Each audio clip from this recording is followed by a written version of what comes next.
Linda, nice to see you again. Nice to see you too. What seems to be the matter? Something terrible happened last night. Really? What? I had a frightening dream. No, a nightmare. A terrifying nightmare. Tell me about it.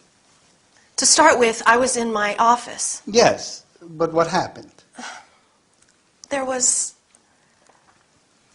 Linda, if you don't tell me what happened, I can't help you. Okay. There was a huge, really huge, terrifying black spider. Uh-huh. Is that clear?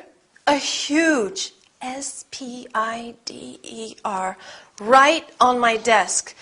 But the most significant aspect was that it was waiting for me. Maybe it was just there by chance? No, it was waiting for me, the scary thing. What's more, my boss, Miranda, was there too. Miranda? Well, that was good. I wouldn't say so. She was calm and relaxed. Are you with me? Sure.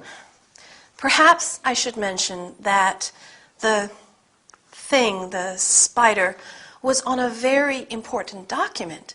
So I certainly could not squash it. Okay so far? Yes. And then? Then it just disappeared. What does that dream mean? The first obvious aspect of this dream is that the spider was large and black. Something which occupies your mind. You think so? I think this nightmare is related to the opening of the new office in Glasgow. It is going to be a very demanding job, right? Yes, it is. If you want to have sweet dreams again, I think you should start thinking positively about it. Dr. Fraser, I feel so relieved. Thank you. Thank you so much.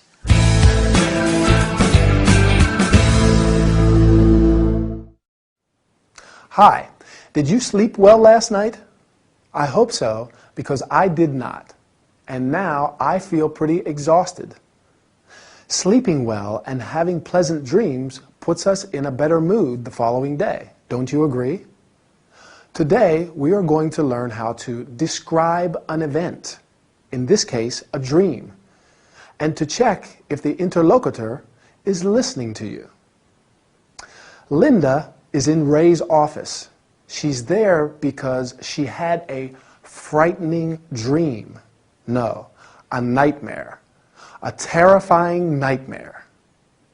Do you know what the difference is between a dream and a nightmare? A dream is a series of events or images that run through your mind when you are sleeping.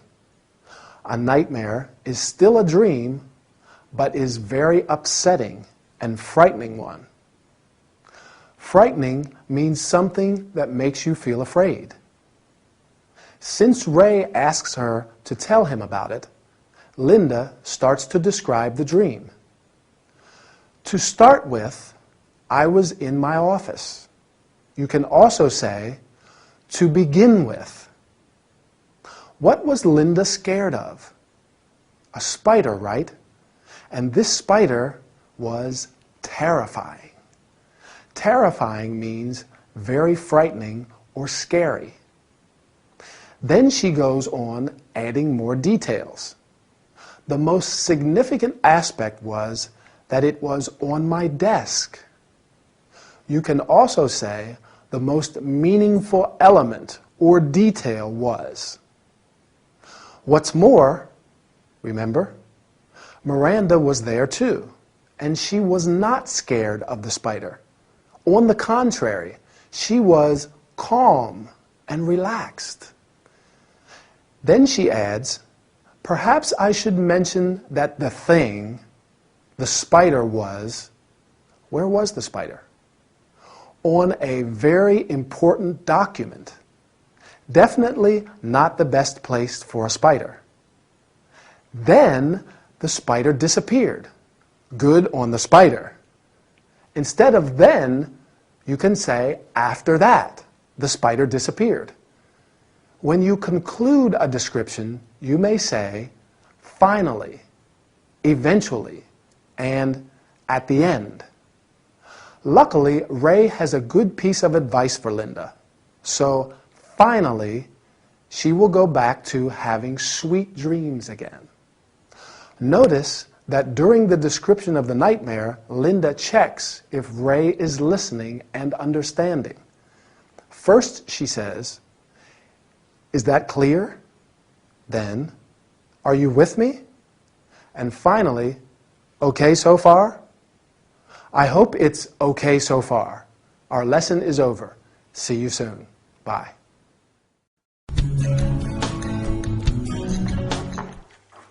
Hey, you still haven't told me about the weekend you had in Bath while I was doing Emily's job. We haven't? No, you haven't. Well, it was wonderful. Yeah? And did you visit the Roman baths? Yes. Did you have a bath? No, of course not. No bath in Bath. No? Adriana's from Argentina. She does not know you can't bathe in the Roman baths. Ah, so no bath. Yes, we had a bath, but in the thermal bath spa. Oh, a spa. So, tell me all about it. The spa uses the same warm waters that the Celts and Romans enjoyed. Romans? Yeah, I had a Roman boyfriend some time ago. Which the ancient Romans enjoyed 2,000 years ago. Ah. Oh. Well, so how does it work? You can choose a 2-hour or 4-hour session, which includes full access to the warm waters. There's a series of steam rooms and an open-air rooftop pool with spectacular views of the city. And what about treatments? We purchased a package of treatments that promote relaxation and well-being. Yeah? Come on, tell me about it. It started with a hot stone massage. Ooh, that must be great. I would not say so. Stones are stones. We'll tell her about the body wraps. Oh, they did these body wraps with nutrient-rich mud, algae, and creams. Oh, I have heard that is a great remedy for cellulite. I don't know, but I did not feel very comfortable covered in mud. I am. It seems you suffered most of the time. We'll ask her if she suffered when that blonde guy with blue eyes gave her the shiatsu massage. Stop it! Okay.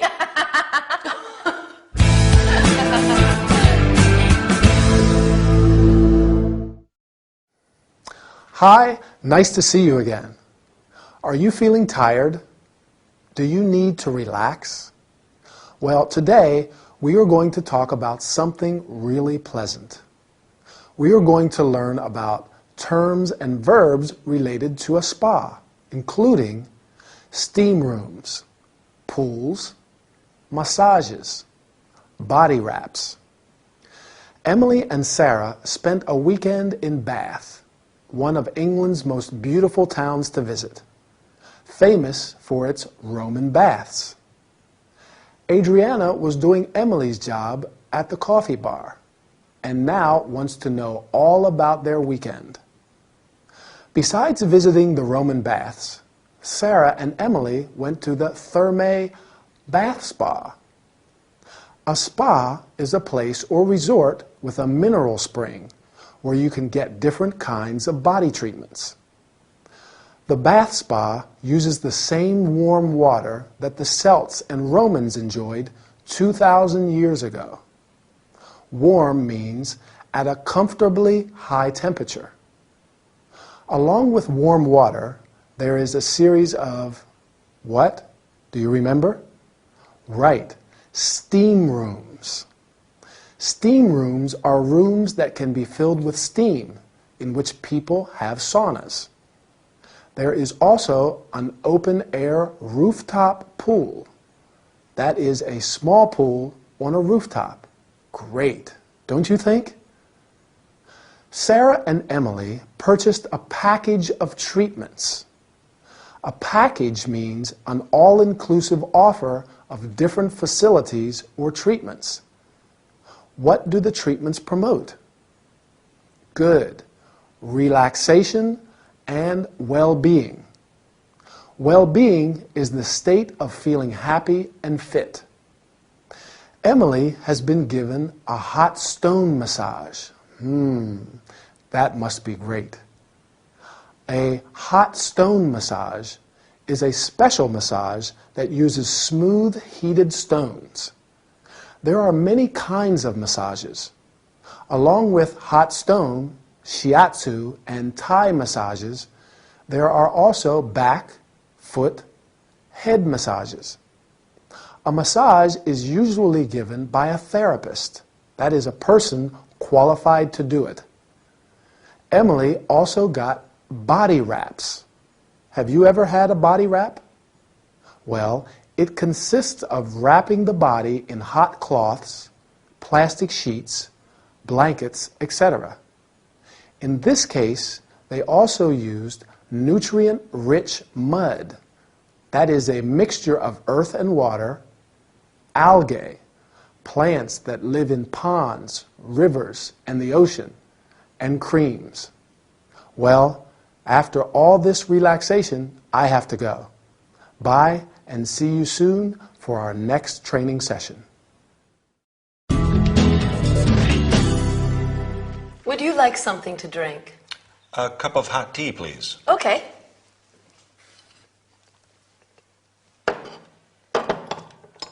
I've just returned from New York. It was wonderful, but the tea, tasted like hot sugared water. New York, wow. Sometimes I miss New York. I was born there. Why did you go there? I was there to gather information about new bars and clubs. Wonderful. Do you know anybody there? Yes, my girlfriend Belinda lives there. Ah.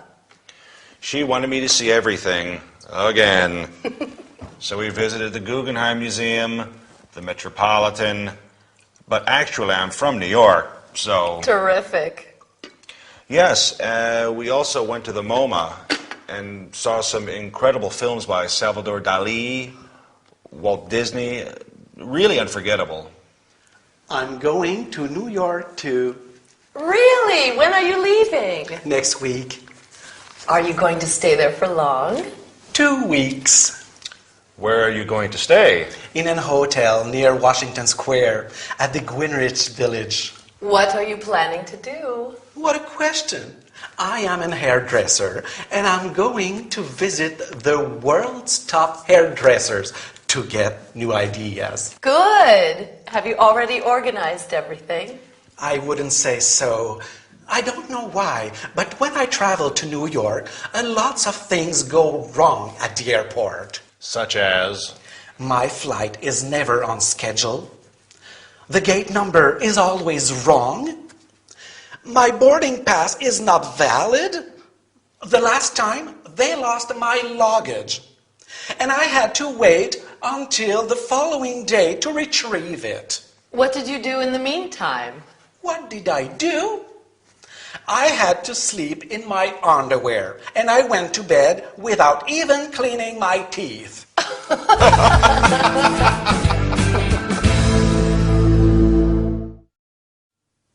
Hi, ready for a wonderful workout?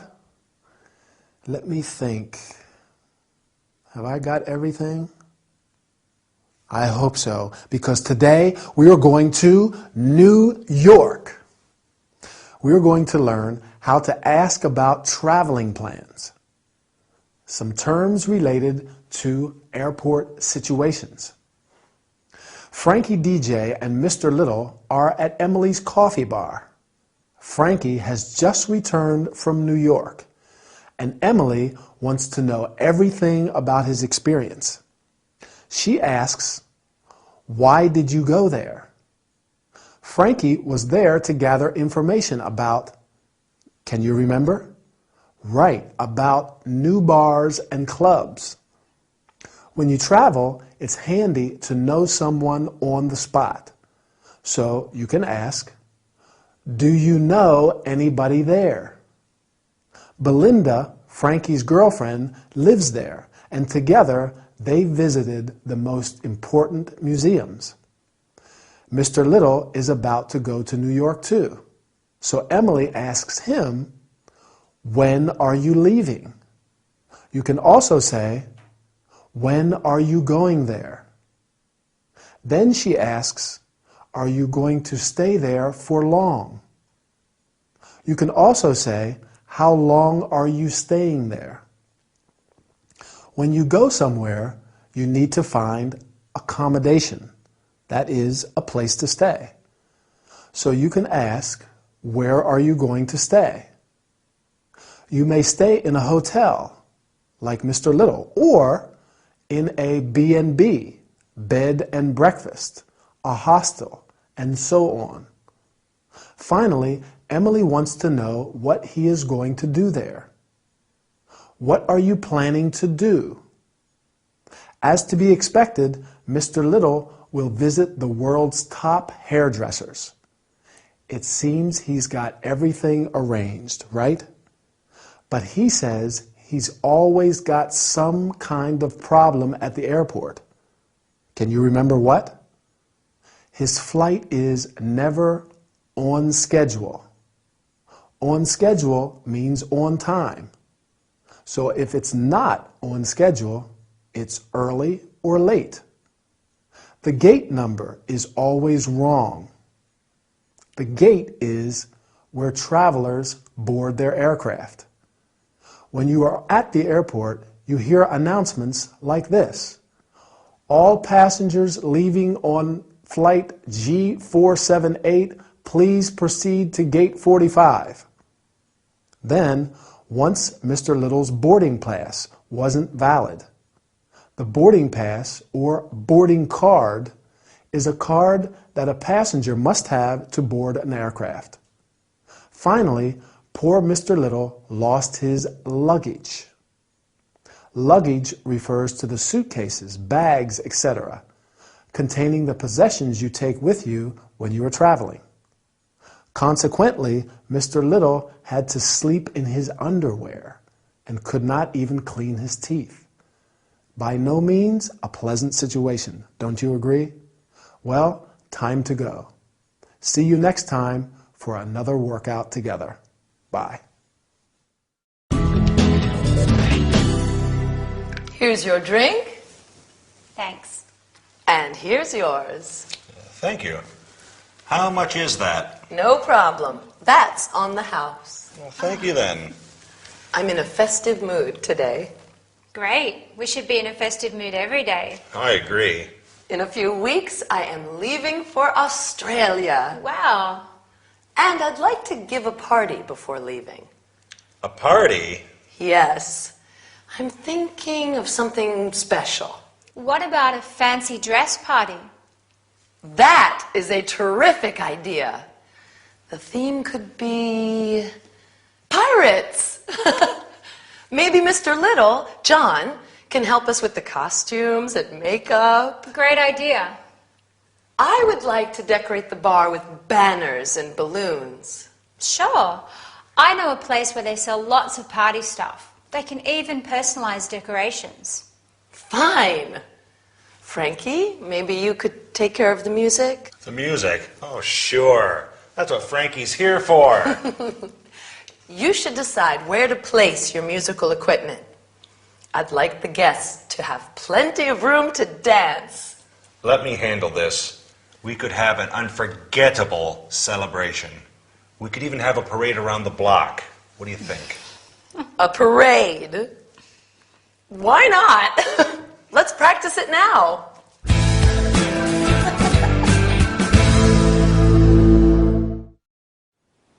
Welcome back for another training session. Are you ready for a party? Today, we're going to talk about terms and verbs related to parties and celebrations. Frankie and Chloe are at Emily's bar. The drinks today are on the house.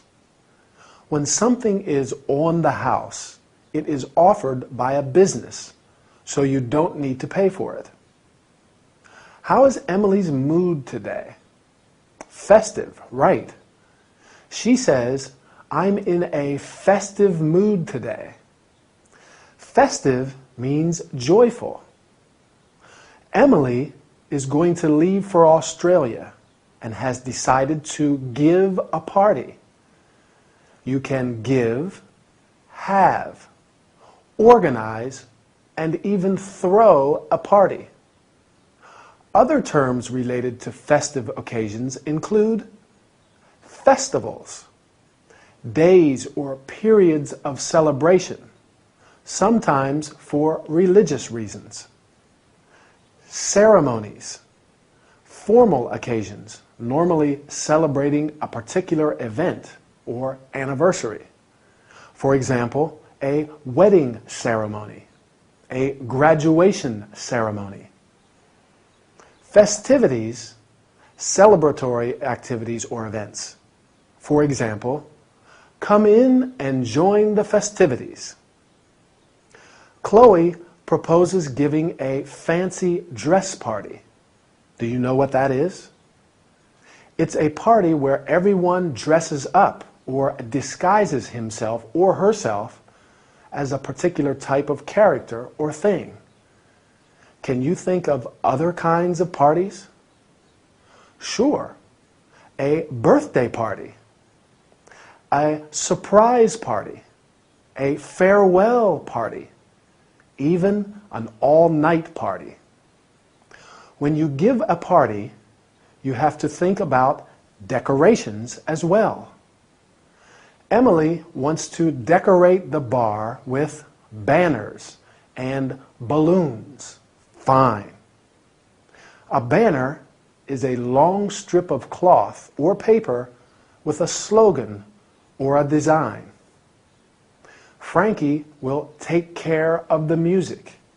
He will organize the music because Emily wants the guests to dance. A guest is a person invited to a party, a dinner, etc., while the person who receives and entertains the guests is the host or hostess. Finally, Frankie suggests having a parade. That is a public procession. You can have, hold, stage a grand, colorful parade. Oh my, the shops are going to be closed soon.